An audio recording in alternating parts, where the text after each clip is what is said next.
David realizes that he has to leave Jerusalem. He has to leave the city of David. And he leaves his palace there, and he goes through the Kidron Valley. He goes out into the wilderness. He's been taken away from this wonderful atmosphere of success, the atmosphere of his palace, the atmosphere of his victories in life, winning battles and conquering and expanding the nation of Israel. But now here he is out in the wilderness, walking barefoot into the wilderness, crying, weeping, realizing he has no idea what his future holds. But as he is out in the wilderness, he notices some things that are very familiar to him.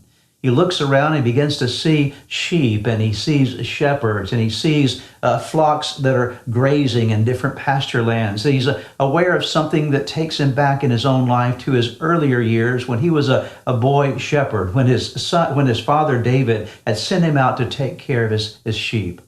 And David, for many, many years, would sit on the hillsides of Judea, and he would watch over sheep. He was a sheep herder. He was a shepherd.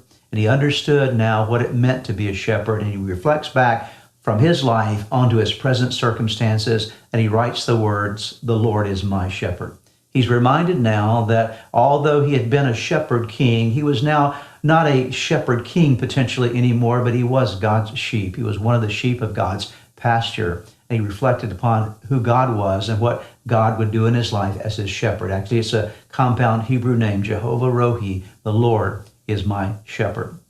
And David begins to think about all these different elements of his life, and he reflects on all these aspects of who God is to him, and how God guides him to the pastures and leads him through the valleys and takes him to the tableland. And then he comes to this last verse, this final verse in the 23rd Psalm, verse number 6. It's a verse that really brings all of this passage, all of the focus of David's heart to a concluding moment. And it's a very special moment because David is declaring something about God. He's declaring something about who he is and his confidence in God. And verse number 6, he says these words, he writes these words, "Surely your goodness and love will follow me all the days of my life, and I will dwell in the house of the Lord forever." Listen from the New Living Translation.